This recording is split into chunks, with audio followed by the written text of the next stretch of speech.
আসসালামু আলাইকুম ওয়া রাহমাতুল্লাহি ওয়া বারাকাতুহু। বিসমিল্লাহ ওয়াসসালাতু ওয়াসসালামু আলা রাসূলিল্লাহ ওয়া আলা আলিহি ওয়া সাহবিহি আজমাইন।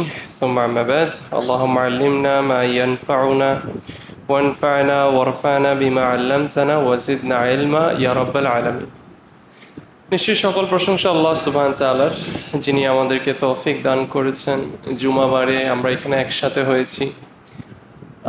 এবং আমরা এখানে একসাথে হয়েছি অন্য কোনো কারণে না, দুনিয়াবি কোনো ডিসকাশন অথবা বিজনেস মডেল এরকম কোনো কারণে না।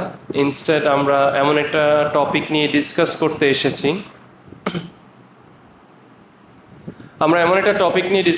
এসেছি। যেটা আমাদের মুসলিম হওয়ার জন্য যে 5টা পিলার আছে। প্রত্যেক মুসলিমের আমরা এটা জানি যে ইসলামের পিলার কয়টা? 5টা। সেই 5টা পিলারের মধ্যে একটা পিলার হচ্ছে আল্লাহর ঘরে হজ করতে যাওয়া, তাই না? সো এই আল্লাহর ঘরে আমরা হজ করতে যাব, সেটা আমরা কিভাবে করব, সেটার ব্যাপারে জানতে, সেটার ব্যাপারে বুঝতে, সেই নিয়তে আজকে আমরা এখানে এসেছি। সো এটা আমাদের বুঝতে হবে যে জাস্ট দ্য ফ্যাক্ট যে আমরা এখানে আজকে এসেছি, অনেক কিছুই করতে পারতাম। আজকে শুক্রবার, তাই না, জুমাবার, আমরা চেলে কোনো দাওয়াতে যেতে পারতাম এই টাইমে, অথবা টু দ্য লিস্ট দুপুরবেলা জুমার নামাজ পড়ে এসেছি, একটু পোলাও বিরিয়ানি খেয়েছি, একটু ঘুমায় থাকতে পারতাম, রেস্ট নিতে পারতাম, তাই না? তো তারপরেও আমরা এসেছি। এইটা ইটসেলফ আল্লাহর কাছে অনেক পছন্দনীয়। এবং এই যে আপনারা এসেছেন, কে কে এখানে হজের প্রোগ্রামটার জন্য এসেছেন একটু হাত তুলবেন ইনশাআল্লাহ। তাই, মাশাআল্লাহ। ভাইয়া সাউন্ড তো ঠিক আছে না পিছনে সব জায়গায়? ঠিক আছে। তো এই যে আপনারা এসেছেন, এই আশাটার মধ্যেও কিন্তু আপনাদের একটা খুব ইম্পর্টেন্ট এলিমেন্ট আছে, যেটা আপনার এই আশার সাথে ডিরেক্টলি কানেক্টেড, আল্লাহর সন্তুষ্টি লাভ করার সাথে ডিরেক্টলি কানেক্টেড, এবং আপনার জীবনের প্রত্যেকটা কাজ, প্রত্যেকটা ইবাদতের সাথে ডিরেক্টলি কানেক্টেড। সেটা হচ্ছে কি? সেটা হচ্ছে আপনার নিয়তটা। এই যে আপনি হতে পারে ফেসবুকের মধ্যে এই পোস্টটা দেখেছেন, অথবা আপনার পরিচিত কেউ, হ্যাঁ, এই ফ্যানগুলো বন্ধ করে দেন, এটা বন্ধ করে দেন।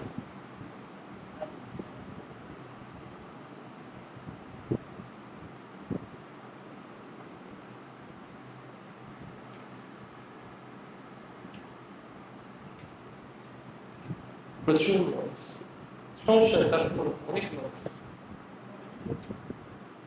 আমার খুব বড় লাগতেছে নিজেরটা নিজে, এটা অফ করে দেন, সমস্যা। ঠিক আছে, তাই ঠিক আছে। তো যেটা বলছিলাম, এই যে আপনারা এসেছেন, আপনারা নিয়ত করেছেন, তাই না? আপনারা নিয়ত করে এসেছেন। এই নিয়তটা অনেক বড় একটা রোল প্লে করে। আপনি যে শুধু এই নিয়তটা করেছেন আপনার অন্তর থেকে, আপনি ভেবেছেন একটা সেকেন্ডের ভাবা যে আমি একটু যাই, যে আমি একটু হজের ব্যাপারে জানি, এইটা অনেক বড় ডিফারেন্স মেক করে। আপনার গাড়ি করে আসা, সিঁড়ি দিয়ে উঠা, এখানে বসা, এবং আপনি বসছেন, আল্লাহর কথা শুনছেন, দ্বীনের কথা শুনছেন, হাজের ব্যাপারে শুনছেন, এই সবগুলো ইবাদা হিসাবে গণা হচ্ছে শুধু আপনার এই নিয়তের জন্য। এবং জীবনের প্রত্যেক আমলই এরকম। জীবনের প্রত্যেকটা আমল, রাসূলুল্লাহ সাল্লাল্লাহু আলাইহি ওয়াসাল্লাম বলেছেন ইন্নামাল আমালু বিন্নিয়াত, প্রত্যেকটা আমল হচ্ছে তার নিয়ত অনুযায়ী, এবং প্রত্যেক মানুষ তার নিয়ত অনুযায়ী সে সওয়াব পাবে, অথবা তার আউটকামটা হবে তার নিয়ত অনুযায়ী। অতএব যেভাবে আপনারা এখানে এসেছেন, এখানে আপনার ওই ইন্টেনশনটা, নিয়তটা একটা বড় রোল প্লে করছে। সেম ভাবে আপনার হাজের মধ্যে এই নিয়তটা অনেক বড় একটা রোল প্লে করে, এবং সেটাই আজকে আমাদের টপিক। সেটা কি? হাজে নিয়তের গুরুত্ব, তাই না? নিয়তের ইম্পর্টেন্স। আপনি বলতে পারেন যে হাজে নিয়ত, এটা আবার মানে কি? হাজ মানে ঠিক আছে, হাজের জন্য হজ করতেছে।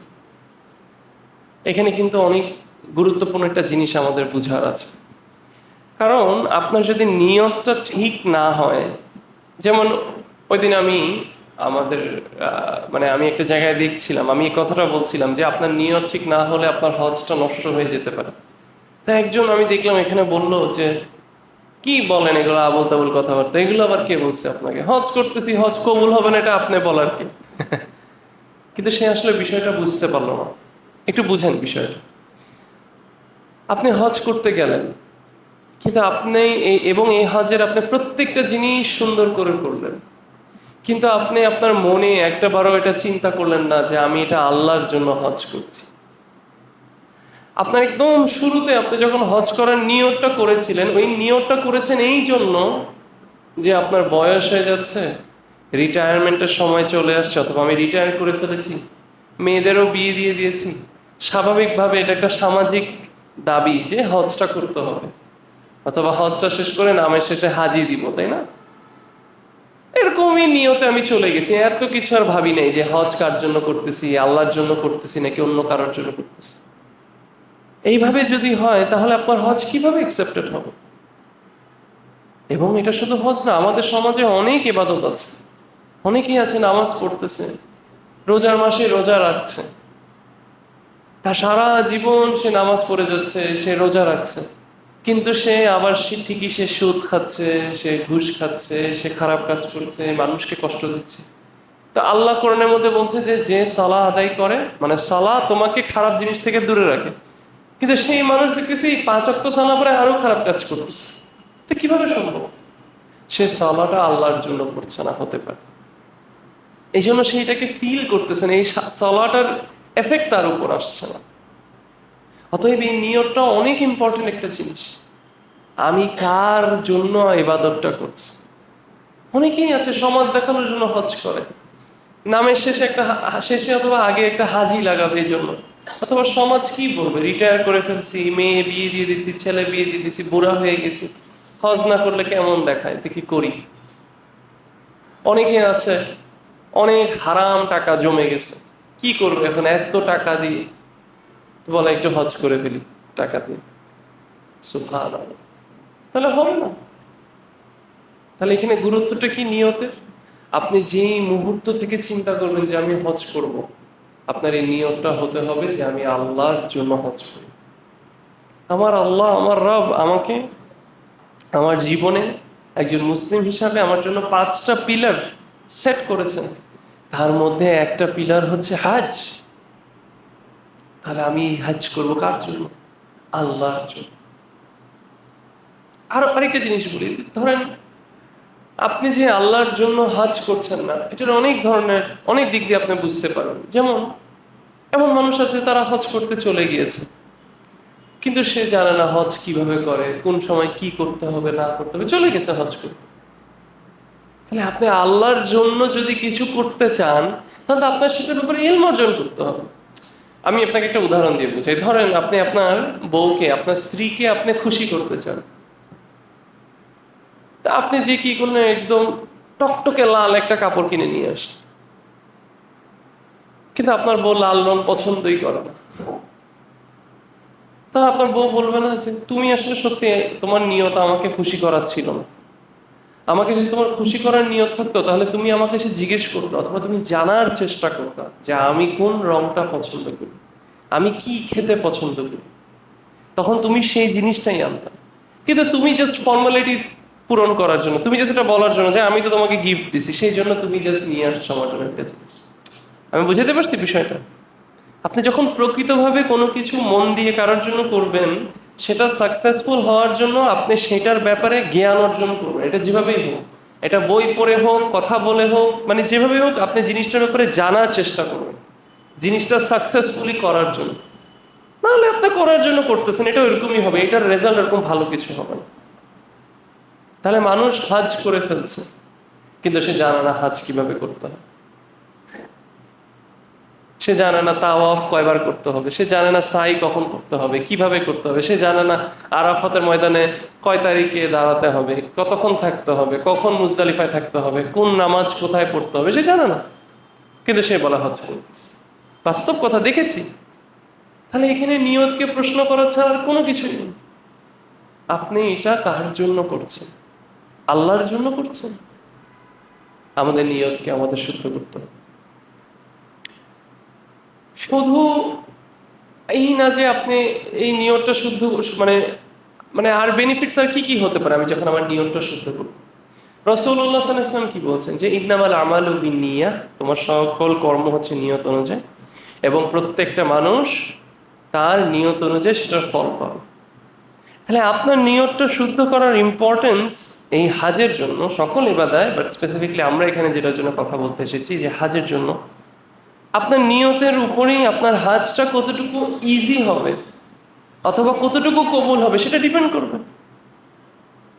আপনার নিয়তের মধ্যেই মাথায় খালি যদি ঘুরে যে আমি হজ করতে যাচ্ছি, এটা একটা ভ্যাকেশনের মতো, তাহলে আপনি খালি ওখানে গিয়ে হোটেল খুঁজবেন ভালো, সারাক্ষণ খালি কি খাইতে পারলেন এগুলো নিয়ে আপনি শুধু সারাক্ষণ চিন্তা করবেন। আপনি শুধু সারাক্ষণ চিন্তা করবেন আমি পরিবারের জন্য কি কিনে নিয়ে আসতে পারি নাই, এগুলোই খালি আপনি চিন্তা করবেন। এবং আমরা দেখেছি এরকম মানুষ, এবং এটা প্রমাণ করে যে নিয়তটা আসলে আল্লাহর জন্য ভাবে করে করা হয় নাই হয়তো। সারাক্ষণ তার মাথায় শুধু চিন্তা, কিভাবে কত স্টার এসিতে থাকবে, কত স্টার হোটেলে থাকবে, কখন খালি কি খাবে, কোন মার্কেটে শপিং করতে যাবে, কত কেজি হইতেছে খালি শপিং, শুধু এসবই চিন্তা। কিন্তু আমার আল্লাহ কখন কিভাবে খুশি হচ্ছে, এই যে আমি ইবাদতের মধ্যে এসেছি, ইবাদতটাকে আমি কিভাবে এনজয় করব, আমি কি করলে আমার হজটা কবুল হবে, এগুলো নিয়ে চিন্তা, এগুলো নিয়ে টেনশন, এগুলো নিয়ে ভাবনা না থাকার একটা সাইন হচ্ছে কি আপনার নিয়তটাকে আপনি শুদ্ধ করতে পারেন। সো যখন আপনার এটা কাজটা আপনার এখান থেকে শুরু, আপনার নিয়তটাকে যখন আপনি শুদ্ধ করতে পারবেন, সুন্দর করতে পারবেন, তখন আপনি সেটার আউটকাম হিসাবে একটা ইজি হাজ, একটা সাকসেসফুল হাজ, এমন একটা হাজ যেটা আপনাকে ফিরে আনাবে কিসের জন্য, কি হিসাবে, একটা নিউবর্ন বেবি হিসাবে, যার গুনাহ সব মাফ হয়ে গিয়েছে। আপনি তখন গিয়ে আরাফাতের ময়দানে দোয়া করে আপনি মজা পাবেন, তখন গিয়ে আপনি তালবিয়া পরে আপনি মজা পাবেন, তখন গিয়ে আপনি এহরামের কাপড়টা পরে আপনি মজা পাবেন। তাহলে আপনি মজা পাবেন না, এটা আপনার জন্য কিছুই হবে না। Everything goes back to your intention, আপনার নিয়ত। এবং অনেকেই মনে করে যে হাজটা সাকসেসফুল হওয়ার সাইন হচ্ছে আমি কতটুকু লজিস্টিক্যাল জিনিসগুলোতে একদম টিপটপ ভাবে পেয়েছি, আমি কোথাও জ্যামে পড়ি নাই, কোথাও আমার কষ্ট হয় নাই, আমার হোটেলের এসি সবসময় ঠিকঠাক ছিল, হ্যাঁ আমার এগুলো সবকিছু ঠিক ছিল, তার মানে আমার হজটা মনে হয় সাকসেসফুল। না, না, আপনার এগুলো সব ঠিক থাকলেও আপনার হজটা আনসাকসেসফুল হতে পারে যদি আপনার নিয়তে গড়বড় হয়েছে। এবং আপনি মনে করতে পারেন ও আমি একবার নিয়ত করে ফেলছি শেষ। না, বিষয়টা এরকম না। আপনি সেখানে গিয়েও আপনার নিয়ত নষ্ট হয়ে যেতে পারে। তার মানে আপনার নিয়তটা যে আমি হজটা করছি আল্লাহর জন্য, এটাকে আপনার কনস্ট্যান্টলি মেনটেন করতে হবে থ্রু আউট দ্য ট্রিপ। আপনি হতে পারে একজন ইয়াং কেউ, মানুষ বুড়া বয়সে যায়, আপনি ইয়াং, যেমন আমার চোখের সামনে আমি যাদেরকে দেখছি সবাইকে মাশাআল্লাহ ইয়াংই দেখছি, তাই না? ধরেন আপনারা গিয়েছেন হজে, কেউ আপনার সাথে দেখা হলো, বললো ভাই আপনি এত জোয়ান বয়সে আপনি হজ করতে চলে আসছেন, বাহ কত বড় আল্লাহওয়ালা মানুষ, আপনার মনের মধ্যে চলে আসলো আসলেই তো এই বুড়া গুলোকে দেখতেছি আমি ইয়াং। আপনি হতে পারে একজন বুড়াকে আপনি সাহায্য করছেন, তাকে হুইল চেয়ার দিয়ে আপনি ঠেলছেন, ওই বুড়া আপনার দিকে তাকায় বলছে বাবা তুমি এত জোয়ান বয়সে হজ করতে চলে আসছো, বাহ তুমি তো মনে হয় আল্লাহর অনেক প্রিয় একটা বান্দা, আপনার মধ্যে একটা চলে আসে। হ্যাঁ, শেষ, আপনি কিন্তু বুঝলেনও না কিভাবে আপনার হজ নষ্ট হয়ে যাচ্ছে। সূক্ষ্মভাবে শয়তান আপনার মধ্যে ঢুকে আপনাকে শেষ করে দেবে। এখানে আপনার নিয়তটা অনেক বেশি ইম্পর্টেন্ট। দেখেন আমরা এই নিয়তটা নিয়ে চিন্তা করি না, এবং এই জন্যই দেখেন ইসলামে এত বেশি কালবের গুরুত্ব। কালব মানে কি? আমাদের হার্ট, আমাদের অন্তরটা, তাই না? এটাকে এত বেশি গুরুত্ব কেন দেওয়া হয়েছে? শেখ আব্দুর রাজ্জাক আল বাদার ওনার একটা বই আছে যেখানে উনি বিভিন্ন হাদিসকে একসাথে করেছেন অন্তরের সংশোধনের সম্পর্কে, মানে কিভাবে অন্তরকে সংশোধন করা যায়, রেকটিফাই করা যায়, সেটা নিয়ে ওনার একটা বই আছে। ওই বইয়ের মধ্যে উনি একটা জায়গায় বলছেন যে প্রত্যেকটা জিনিস যেটা আমাদের উপর ওয়াজিব করা হয়েছে, আমাদের উপর নির্দেশ দেওয়া হয়েছে করতে হবে, সেই নির্দেশটা সবার আগে অ্যাপ্লাই হবে আমাদের কালবের উপর। এরপরে আমাদের কালব যেটা অর্ডার দিবে সেদিকে আমাদের শরীর ফলো করবে, আমাদের বডিটা ফলো করবে। তাহলে এই কালবের জায়গাটা কিসের জায়গা? নিয়তের জায়গা। তার মানে সব কিছু ঘুরে ফিরে যাচ্ছে আপনার কোথায়? আপনার নিয়ত। আপনি বাহ্যিকভাবে হতে পারে দেখছেন আপনার এহরাম একদম টিপটপ, আপনি সব জায়গায় টাইম টু টাইম পৌঁছাইছেন, আপনার হোটেল একদম পারফেক্ট, হ্যাঁ, আপনার কোনো জায়গায় কোনো কিছু সমস্যা হচ্ছে না, আপনার কোনো জায়গায় কিছু মিস হয় নাই, আপনার কোথাও আপনার দম দিতে হচ্ছে না, কিছু করতে হচ্ছে না, তারপরেও আপনার হজ শেষ। কেন? ওই যে কালবে, অন্তরের জায়গায় যে আপনি হেরে গেছেন, এবং এটা শুধু আল্লাহ জানে। এই জন্য রাসূলুল্লাহ সাল্লাল্লাহু আলাইহি ওয়াসাল্লাম একটা হাদিসে কি বলছেন? আল্লাহ তোমাদের চেহারা অথবা তোমাদের পোশাক আশাকের দিকে তাকায় না, ইনস্টেড আল্লাহ কিসের দিকে তাকায়? তোমাদের কালব এবং তোমাদের আমলের দিকে তাকায়। তো এই কালবেই তো নিয়তের জায়গা। অতএব এটাকে আমরা কোনোভাবেই কি করতে পারবো না, আমরা ইগনোর করতে পারবো না, আমরা অ্যাভয়েড করতে পারবো না। অনেকজনকে আছে এটা নিয়ে বলে বলে এইটা আবার একটা চিন্তার বিষয় হইলো, এটা একটা ডিসকাস করার বিষয় হইলো, এটাই ডিসকাস করার বিষয়। প্যাকেজের প্রাইস কত, কোন প্যাকেজে যাব, কি, সব কিছুর আগে কোন হোটেলে থাকবো, কি খাবো, কত টাকা বাজেট করবো, সব কিছুর আগে আপনার যেটা করতে হবে, আপনার নিয়তকে আপনার ঠিক করতে হবে, আপনার নিয়তের উপর আপনার কাজ করতে হবে।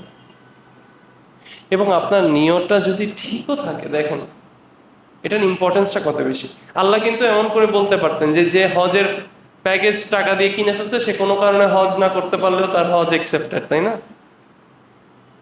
কিন্তু আসলে কি বিষয়টা এরকম?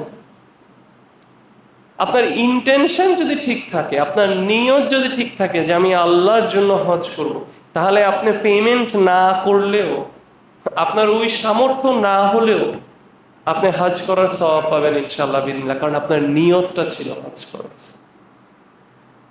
আর আপনার যদি নিয়ত ঠিক না থাকে তাহলে আপনি পেমেন্ট করেও, আপনি পুরো সফর করে এসেও আপনার হজ হবে না, অ্যাকসেপ্টেড হবে না। এবং জীবনের সব কিছুতে, একজন মুসলিম হিসাবে আমাদের জীবনের সব কিছুতে হাজ তো শুধু একটা আমাদের এখানে রেলিভেন্ট টপিক, এবং আপনাদেরকে এই প্রোগ্রামের জন্য ইনভাইট করা হয়েছে দেখে হাজ নিয়ে বলছি, বাট জীবনের সব কিছু ঘুরায় ফিরে আমাদের নিয়তের কাছে যাচ্ছে। আপনার সালাত, আপনার সাদাকা, আপনার ভাইয়ের দিকে হাসি, আপনি একজনের দিকে তাকায় হাসলেন, আপনার মনে এটা নিয়তটা হচ্ছে হাসির জন্য হাসলাম, আরেকজন হাসলো, এটা চিন্তা করে যে রাসূলুল্লাহ সাল্লাল্লাহু আলাইহি ওয়াসাল্লাম আমাদেরকে বলেছেন হাসলে। একজন মুসলিম ভাই তাকায় দিকে যেন হাসে, হাসিটাও একটা সাদাকার মতো। আপনি আমাকে দেখছেন, আপনি কালচারালি জানেন হাত বাড়িয়ে দিতে হবে, হ্যান্ডশেক করতে হবে, আপনি হ্যান্ডশেক করলেন, কিন্তু আরেকজন চিন্তা করলো যে না, সে নিয়ত করে ফেললো। এই যে দেখেন, একদম 1 সেকেন্ড একটা মনের চিন্তা, সে নিয়ত করলো যে না, আমি হাতটা বাড়াচ্ছি, কারণ আমি আমার ভাই, দিনী ভাইয়ের সাথে, আমার মুসলিম ভাইয়ের সাথে আমি মুসাফা করবো না, আমার গুনাহ মুছা হবে। সুবহানাল্লাহ। সব কিছুতে নিয়তটা চাই, এবং এই জায়গাটা যদি আপনি মাস্টার করতে পারেন, আপনি ঠিক করতে পারেন, তাহলে আপনি হবেন প্রকৃতভাবে সাকসেসফুল এই পৃথিবীতে। এবং এটা এত সহজ না যেরকম আমরা অনেক সময় মনে করি, হয়ে গেছে না, ওই যে কি বললাম, প্রত্যেক মুহূর্তে। ইতিহাসে এরকম আলেমরা আছেন, তারা কি বলেন? তারা বলছেন যে আমরা এমনও আছে যে আমরা হাদিস বলছি, ওই হাদিসটা প্রথম থেকে শেষ পর্যন্ত বলতে বলতে কয়েকবার নিয়ত চেঞ্জ হয়ে গেছে, আবার নিয়ত ঠিক করতে হয়েছে। এই যেমন আমি আপনাদের সামনে কথা বলছি, তাহলে আমার হতে পারে প্রথমে নিয়ত ছিল যে না, আমি এখানে ওনাদেরকে হাজে নিয়তের বিষয়ে আমি গুরুত্ব নিয়ে আমি কথা বলবো, কিন্তু আমি আপনাদের সামনে একটা সেরকম কথা বলা শুরু করতেছি, তো আমার কথা শুনে হঠাৎ করে দেখলাম একজন এরকম করে, তো আমার মনে চলে আসলো, আমার কথাটা মনে হয় অনেক সুন্দর হচ্ছে, এই জন্য ওরা খুব ইমপ্রেসড হয়ে যাচ্ছে, শেষ, আমার নিয়ত শেষ, আমি আর এখান থেকে আর কোনো সওয়াব পাবো না। অতএব এটা বারবার আমার মনে রাখতে হবে, মনে আসলে আবার চেঞ্জ করতে হবে, বারবার নিজেকে জিজ্ঞেস করতে হবে আমি কার জন্য করছি, আমি কার জন্য করছি। এবং এটা যখন আপনি একবার চিন্তা করবেন, তখন আপনার ওই সফরটা অনেক সহজ হয়ে যাবে। কিভাবে আমি আপনাদেরকে বলবো, এইভাবে সহজ হবে না যে টাইম টু টাইম খাওয়া পাবেন, টাইম টু টাইম বাস পাবেন, কিন্তু কখনো যে কোনো সময় যখন কোনো হার্ড কোনো সিচুয়েশন আসবে, আপনার নিয়তটা যখন ঠিক থাকবে, আপনার ইখলাসটা যখন ঠিক থাকবে, তখন আপনার সেই সিচুয়েশনটার মোকাবেলা করাটার আপনি একটা আলাদা একটা শক্তি পাবেন। আমি কার জন্য করছি? আল্লাহর জন্য করছি। ঠিক আছে আল্লাহ, আমি তোমার হাতে ছেড়ে দিলাম বিষয়টা, তুমি আমার জন্য সহজ করবে। এটা নিয়তের সাথে সম্পৃক্ত। আমি কি বুঝতে পারতেছি বিষয়টা? এই জন্য আমাদের একজন শেখ তিনি বলছেন যে আমরা যখন দাওয়ার কাজ করতে যাব অনেক গালি শুনতে হয় না, অনেক কথা শুনতে হয়, মানুষের সমালোচনা। তো তিনি বলছেন তুমি এটাকে কতটুকু টলারেট করতে পারবা, তুমি কতটুকু সাবার করতে পারবা, কতটুকু ধৈর্য ধরতে পারবা, এইটা ডিপেন্ড করবে তোমার নিয়তের উপর। তুমি কার জন্য করছো বিষয়টা। তুমি যত বেশি এটা আল্লাহর জন্য করবা, তুমি তত বেশি মানুষের কথা শুনলেও তুমি এফেক্টেড হবো না, কারণ তুমি এটা আল্লাহর জন্য করছো। কিন্তু তুমি যত বেশি এটা মানুষ দেখানোর জন্য করবে, তত বেশি মানুষের কথা তোমাকে এফেক্ট করবে। এবং ইন্টারেস্টিং, আমার ওই শেখকে আমি দেখেছি, মানে আমি যে শেখ কথা বলছি, আমার বলতে আমি ওনার থেকে নিয়ে এভাবে করে বলছি যে আমি ওই শেখের জীবনের ব্যাপারে আমি দেখেছি যে ওনাকে নিয়ে মানুষ যত সমালোচনা করুক উনি এগুলো গায়ে লাগান না। উনি ওনার কাজ করেই যাচ্ছে, করেই যাচ্ছে, করেই যাচ্ছে। মানুষ যত সমালোচনা করুক সেই শেখের কেন, আমার মনে হয়, আমি বিশ্বাস করি যে কারণ উনি আল্লাহর জন্য করছে। তো উনি ভাবে যে এইগুলো নিয়ে আমার চিন্তা করার সময় নেই, আমি আল্লাহর জন্য করছি, আমি আল্লাহর জন্য করে যাব। সুবহানাল্লাহ। সো এইভাবে করে যখন চিন্তা করবো তখন ওই নিয়তটা আমাদের মন মানসিকতা হজের বিষয়ে চেঞ্জ করে। আপনার নিয়তটা যখন ঠিক হবে তখন আপনি এমন একটা জায়গা খুঁজবেন, আপনি এমন একটা দলের সাথে আপনি হজ করতে যাবেন। আমি দল বলতে কোনো সাংগঠনিক দল বোঝাচ্ছি না, মানে কোনো একটা গ্রুপ অথবা কোনো একটা প্রতিষ্ঠান, কোনো একটা কাফেলা যেটার সাথে আপনি হজে যাচ্ছেন, আপনি এমন কাউকে খুঁজবেন যারা আপনাকে কোরআন সুন্নাহর আলোকে সুন্দর করে হজ করাবে। এটা আপনার নিয়তের সাথে কানেক্টেড। কারণ আমি তো এটা আল্লাহর জন্য করছি, তাহলে আল্লাহর সন্তুষ্টি তো লাভ হবে। সেইভাবেই যদি আমি হজ করি যেভাবে আল্লাহ আমাকে নির্দেশনা দিয়েছে, সেটার জন্য তো আপনার একটা ভালো গ্রুপের সাথে আপনার যেতে হবে, যারা আপনাকে শুধু ভালো হোটেল আর ভালো খাওয়ানো, তার সাথে আপনাকে এমন একটা রিসোর্স দিবে যেটা আপনাকে হেল্প করবে আপনার হজের প্রত্যেকটা মুহূর্তকে সহজে করতে এবং সঠিকভাবে করতে। কিন্তু আপনার নিয়ত যদি ওইটা না থাকে, আপনার নিয়ত যদি আল্লাহর সন্তুষ্টির জন্য না থাকে, করার জন্য করা, তখন আপনি বলবেন আরে আমি যে কোনো রকম ভাবে একটা কাফেলার সাথে গেলেই হয়েছে, আমি 5 স্টার হোটেল পাইলেই হয়েছে, আমি এসি হয়েছে, আমি বাফে খাওয়া পাইলেই হয়েছে, আমি বাসে এসি পাইলেই হয়েছে। তখন আপনার চিন্তা শুধু ওইটা নিয়ে থাকে। সেটা চিন্তা করাটা খারাপ আমি বলতেছি না, রুমে এসি চাওয়া খারাপ না, বাসে এসি চাওয়া খারাপ না, কিন্তু ওইটাই আপনার প্রাইমারি গোল হইতে পারে না যদি আপনার নিয়ত হয় আল্লাহর জন্য।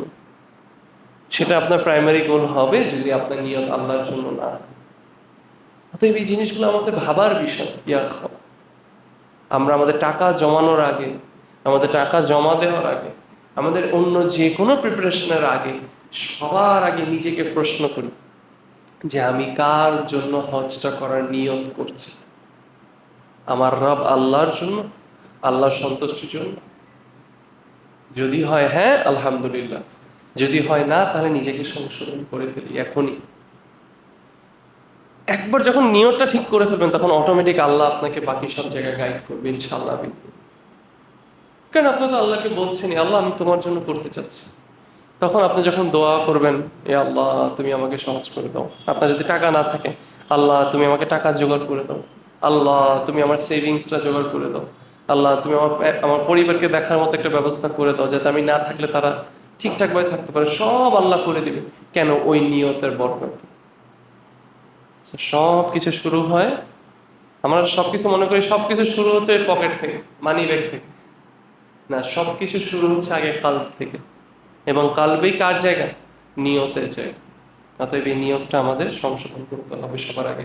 এটাই হচ্ছে মেইনলি গুরুত্ব হাজে, এবং তার সাথে মুসলিম হিসেবে জীবনের অন্য সবকিছু। সো আশা করি আমি আপনাদেরকে বিষয়টা বোঝাতে পেরেছি। আমি যদি কোনো কিছু ভুল বলে থাকি, এটা আমার থেকে এবং শয়তান থেকে, and Allah is messenger is free from it. Subhanakallahumma bihamdik wa nashhadu an la ilaha illa anta wa nastaghfiruka wa atubu ilayk. Jazakumullahu khairan. Assalamu alaikum wa rahmatullah.